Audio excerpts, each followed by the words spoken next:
Bonsoir Jean-Georges. Salut, ça va. Comment vas-tu? Je suis fatigué là. Ah, c'est vrai. Oui.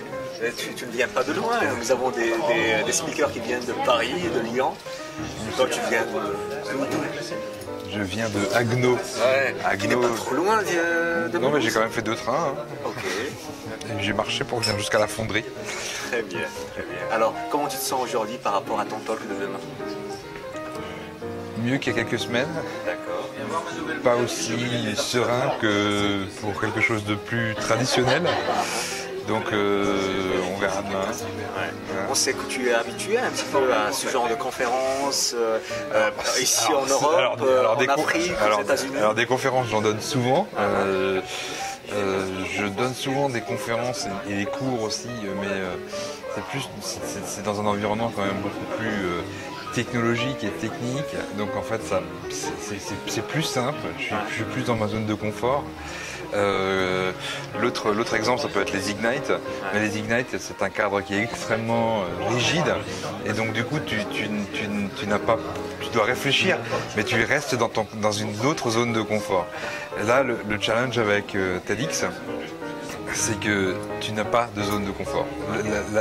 Donc en fait, il faut que tu arrives à inspirer les gens. Tu as un message qui est beaucoup plus fort qu'une formation technique.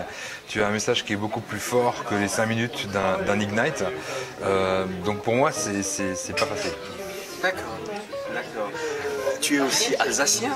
La majorité des invités, les gens qui participent un peu à cet événement te connaissent. Est-ce que tu penses que c'est un point positif ou négatif? Non, c'est pas du tout un point positif.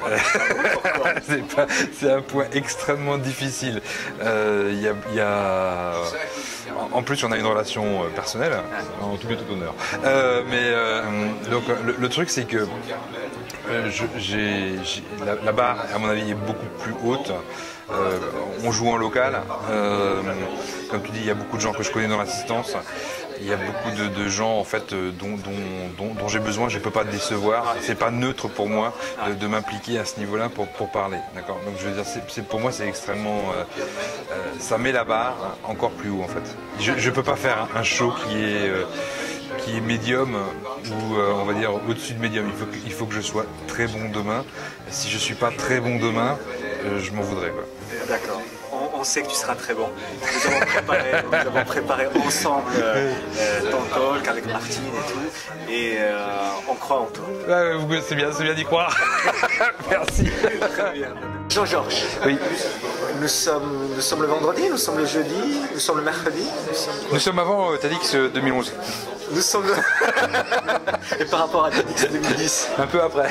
D'accord. C'est un peu derrière nous. Alors, dis-moi un petit peu, qu'est-ce que tu sens? Alors je suis passé 4e avant la fin.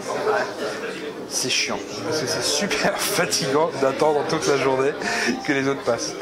Et d'ailleurs c'est assez marrant parce que tu regardes, tu fais le tour de la table et tu regardes, tu vois facilement ceux qui sont passés dans la première moitié et ceux qui sont passés dans la deuxième moitié. Ceux qui sont passés dans la deuxième moitié, ils ont à peu près un Q35 en ce moment. Et ceux qui sont passés dans la première moitié, ils sont encore frais, vifs, plein d'énergie. Donc voilà, mais j'étais dans la deuxième partie, donc je suis un peu plus crevé. D'accord. Mais content. Très bien, très bien. Alors, qu'est-ce que tu as gardé de ce TEDx? Quels sont les souvenirs que tu as? Oh non, mais ça c'est trop tôt là, c'est trop à chaud. Mais raison de plus. Qu'est-ce qui sort? Qu'est-ce qui sort? Une certaine fierté. Pas forcément par rapport à moi, hein. Je parle pas, je suis pas égocentrique là.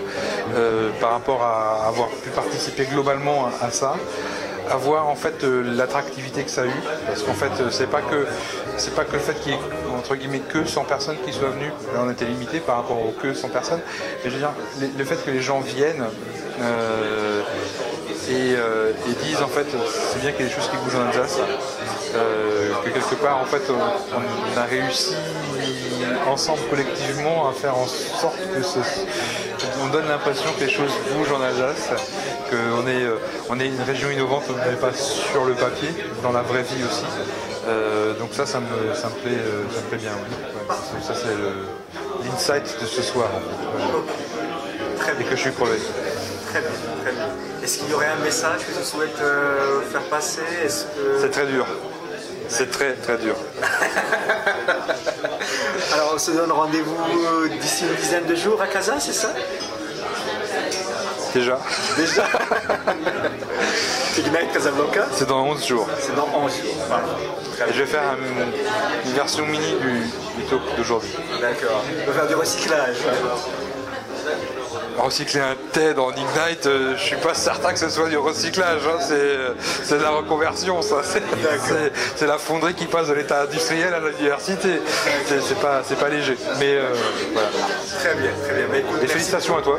Merci à toi. Félicitations à toi, félicitations à Martine, parce que je veux dire en fait, et à toute l'équipe derrière, hein, je veux dire Delphine, Asma et toute l'équipe que je connais pas, mais je veux dire, en fait, tu vois quand un événement, j'en ai déjà organisé quelques-uns, mais tu vois quand une organisation comme ça, elle est smooth, il n'y a eu pas d'accro visible en tout cas, ni du côté pour moi speaker, ni des échos que j'ai eu du côté du public, de l'audience. Donc tu vois que tout le process était vraiment smooth, et là tu vois que c'est le travail qui est payé. C'est pas le hasard. Donc, très bien. Merci.